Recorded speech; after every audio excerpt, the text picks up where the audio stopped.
So in one of my last videos, I was talking about the parable of the Elvis Presley guitar. Parable of the Elvis Presley guitar? Yeah, that's what I'm calling it. That's where I'm going with this. Is the argument from the Elvis guitar. That's the argument I'm building for the existence of God. Now, humor me. Humor me. Okay? It's a YouTube video. Okay, so now before we get back into it, I want to differentiate people into two categories, two sides of the spectrum. On the one side of the spectrum, you have your deconverted man, your Sven, your Adam Friended. These are the analytical, empirical reality types. The show me the facts or shut up types. Show me the facts or shut your fool mouth. That's what they are. They're empiricists. They want to see just the facts. And it's not a coincidence that they also all happen to be atheists. Now, Sven, I loved your comment, and I 150% agree with the first part of it on economics, law of supply and demand, things like that. Matter of fact, that is the bread and butter of Warren Buffett's value investing methodology. And if I don't cover it in this video, I will post a video on just that alone. So watch for that, because I doubt I'll get to it in this video. This video, we are talking about the argument from the Elvis Presley guitar. Now, we got people on two sides of the spectrum. On one side of the spectrum, you have your empiricists, your Mr. or Mrs. Rationality, like an Adam Friended or a Sven. The other side of the spectrum, where I put myself, my wife, you have people like Marianna Williamson, super spiritual people who cultivate a sense of spirituality, and that's what they operate in. Now, let's talk about the super spiritual people for a minute, because the mythology about them is that we're dumbos. You guys can say it to yourself privately, you can say it out loud, the Christians are idiots. People like Marianna Williamson, crackpot flakeheads that don't know nothing about reality. Now, what's interesting is that this isn't actually true. If you take someone like Marianna Williamson and you take the kooky stuff out, she'll say, like, I saw her on Bill Maher, for example. This is actually, you might not believe this because you've only seen the crazy things that she said that made the headlines. She'll say something like, let's just hold hands and everybody love and feel, and then we can stop Hurricane Dorian. And you're like, what? Okay, what planet is that from? And you got someone like Deconverted Man go, you got any evidence for that? Because that's just out there. Okay, so there's two sides of the spectrum. Now, the question is, why is she like that? And here's the really interesting answer. Because let's put her, Deepak Chopra, and Joseph Campbell. They're all birds of the same feather. And you can throw in there almost all of your well-known Christian preachers. All birds of the same feather. They tend to talk in superlatives. And here's the interesting thing about them. While Marianna Williamson is actually, if you listen to her on Bill Maher, she's actually a really intelligent person and a deeply sensitive person. That's one of the keys. Deeply sensitive person.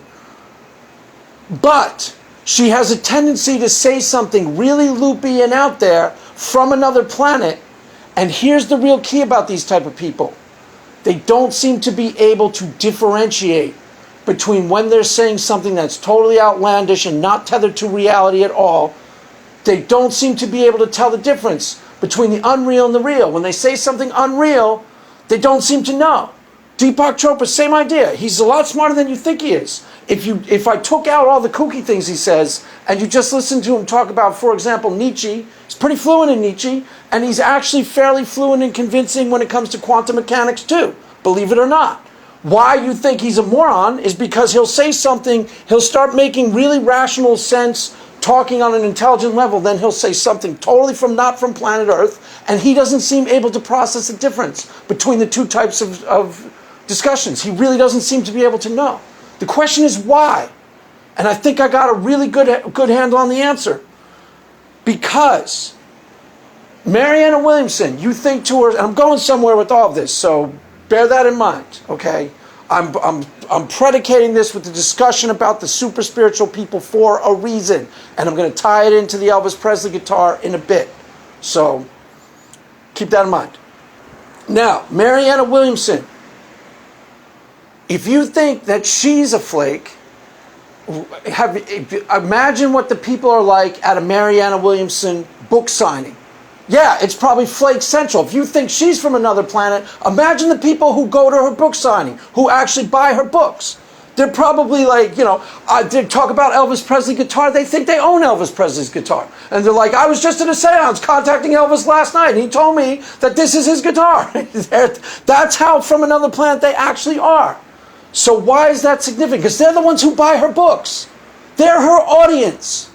They're the reality that she walks around in. They encourage her to be from another planet. They encourage her to say things not tethered to reality. She might even be street smart and cynical enough that she might be saying things from another planet just to get the attention that it gives her.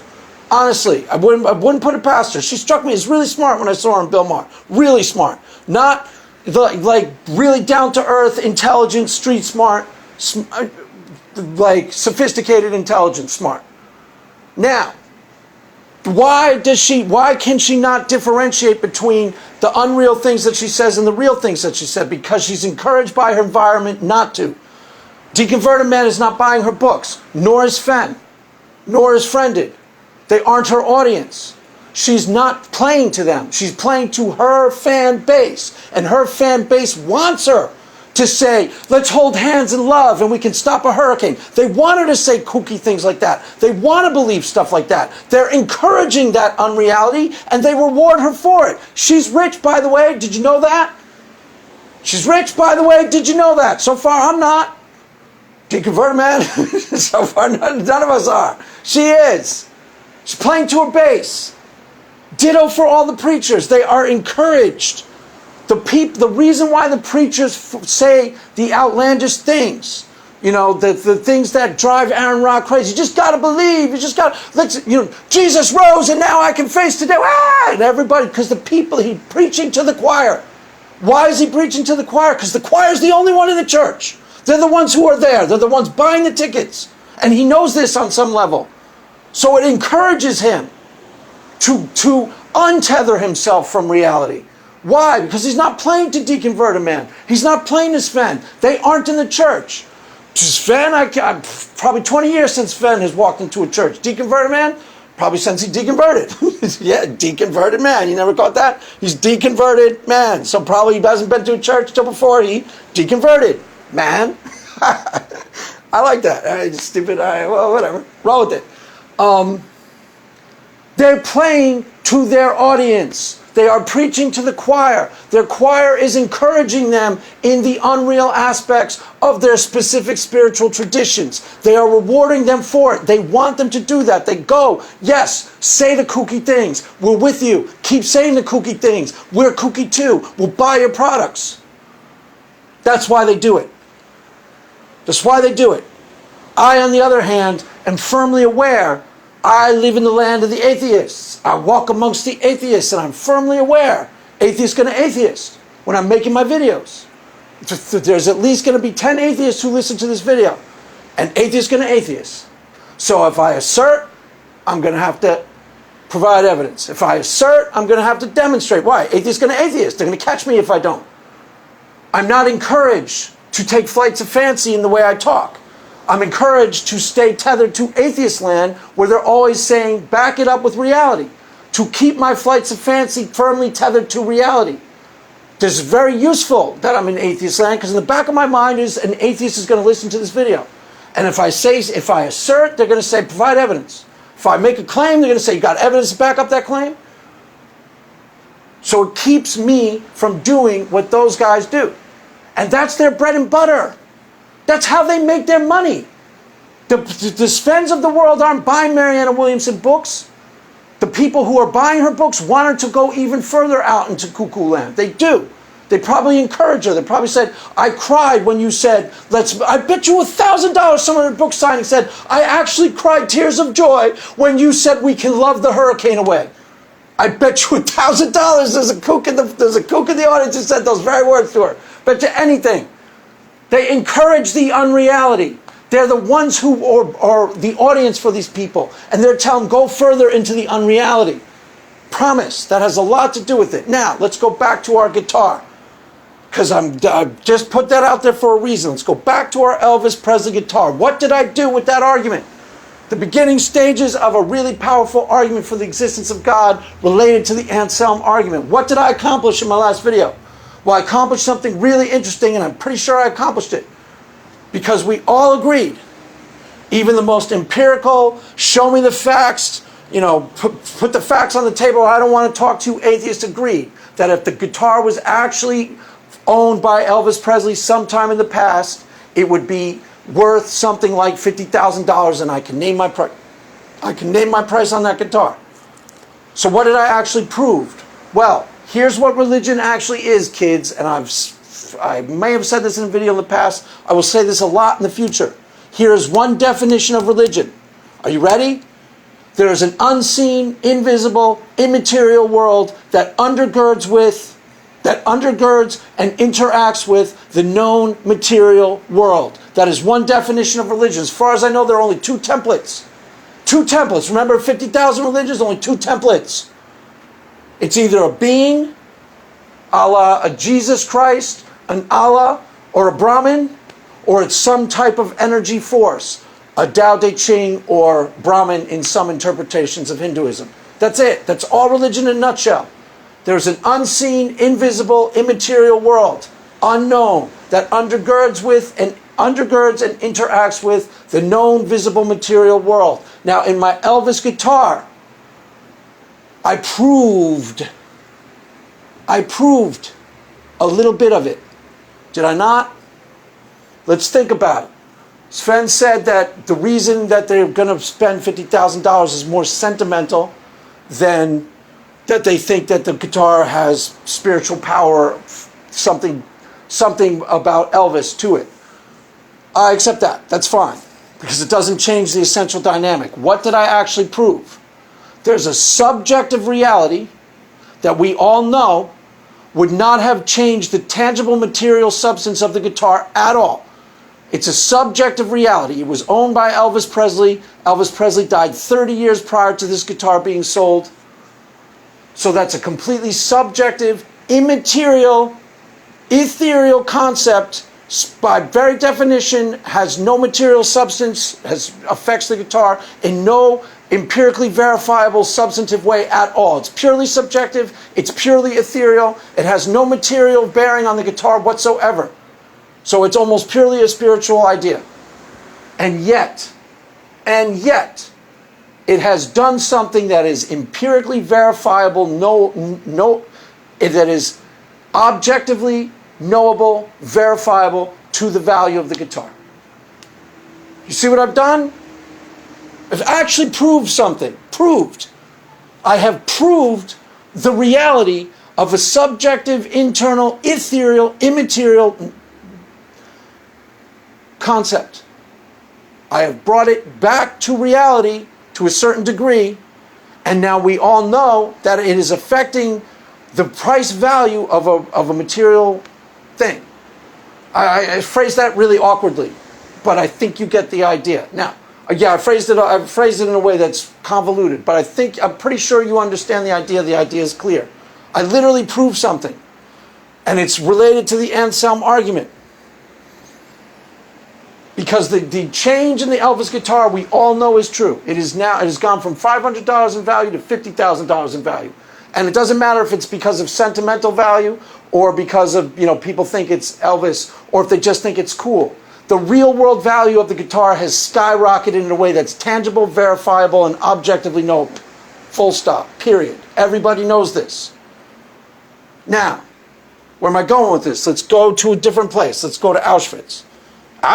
What? Yeah. Let's go to Auschwitz. Yeah, okay. It's a little weird. It's a little from left field. I'm going somewhere with this. Roll with it. Yeah, I accept that's really weird, but I'm actually going somewhere with it, and there's a reason I brought up Marianna Williamson to begin with. Let's go to Auschwitz, because let's try and see if we can do it again in a way that's more complicated and perhaps a lot more interesting. Auschwitz is a real place, okay? And there were real awful crimes committed there, millions upon millions of them.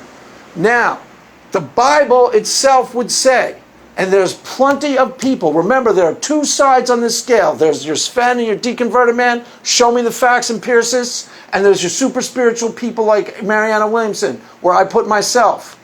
The key about these type of people, we can be intellectually very intelligent. We're really sensitive, really intuitive. We value our intuitions. We value our sensitivity above almost everything else.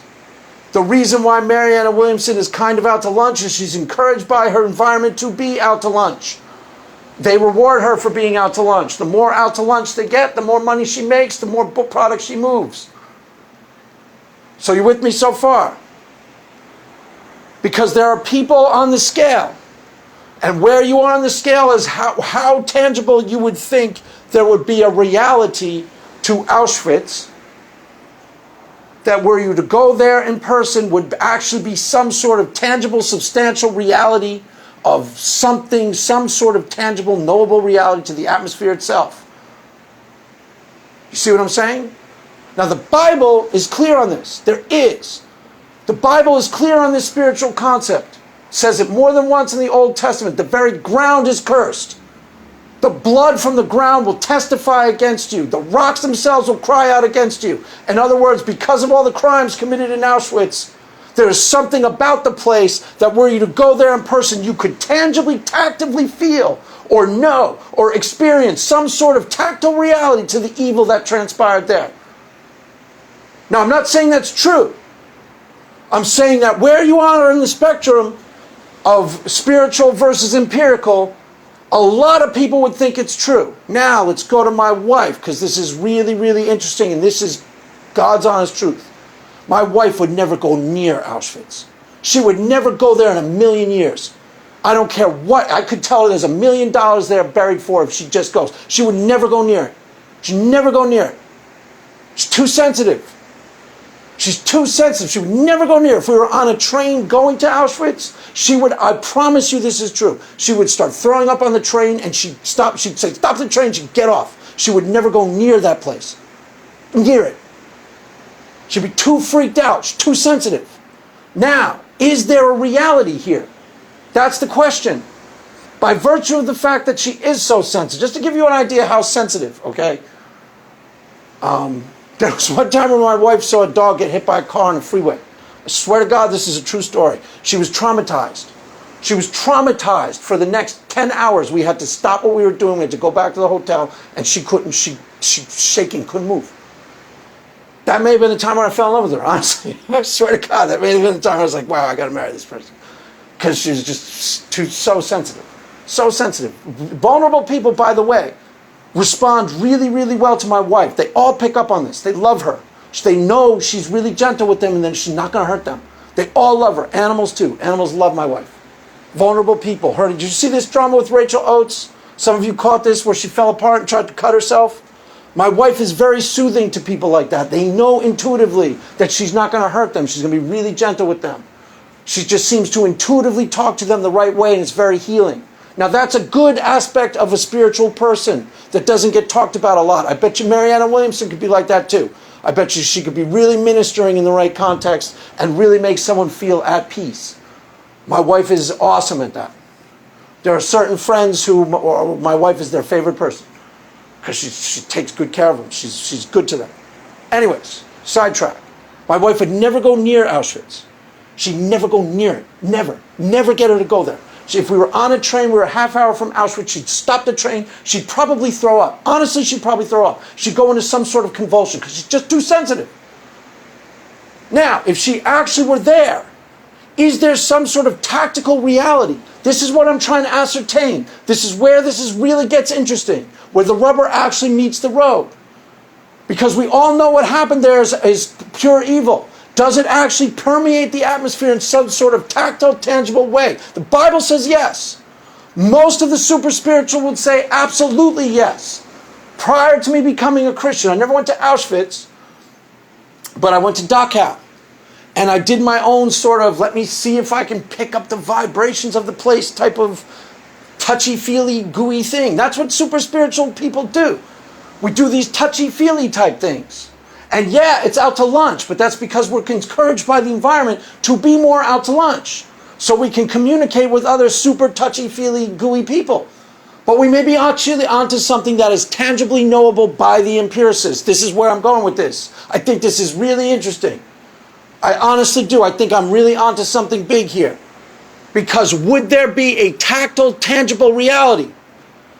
Now, my wife would have some sort of weird experience where she might see it might actually be something that is completely knowable. I'm going to wrap this up quick because this is getting too long. I'm onto something good here, though. I'll make other videos on this, so, don't worry. Don't worry, we're not that worried, Craig. We're renting and raving. Okay, well, whatever. Roll with it. Okay, so, my wife is so super sensitive that she might see like a speckle of blood on a wall, maybe see an actual oven, maybe see an actual shower that gas poured out of, and it might just, she'd get into her spirit too quickly, and she'd have some sort of weird nightmares and weird reactions that have something to do with actual reality. Because maybe she would connect it to a movie she saw, like Schindler's List, and maybe connect it to something real in her life, and she'd do this all really, really quickly, really subconsciously, and she'd have maybe an actual real experience where just the tangible details, she's so sensitive that they'd overwhelm her. Do you see what I'm saying? Does that make sense? I'm not sure if that's perfectly crystal clear, but there's some sort of potential knowable reality here.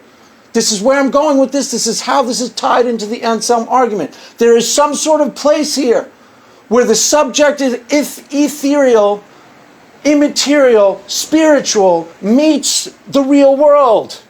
Real world. Now, we the super spiritual insist it happens more frequently than it does. But maybe even the empiricist might agree that there's something tangible here. Something tactile, something actual to be experienced here that would make this place, separate this place different from other places. A lot of people would say that about a cool church. They would say there's holiness in this atmosphere. There's something really peaceful and good. I've heard people say that who weren't Christians about, they go to a really cool, famous place. It's almost like there's a hush in the atmosphere there. It's almost something special about this place. What I'm trying to say is there might be something that super spiritual people are picking up on that's at least somewhat tangibly real. Does that make sense? Because I really think there may be.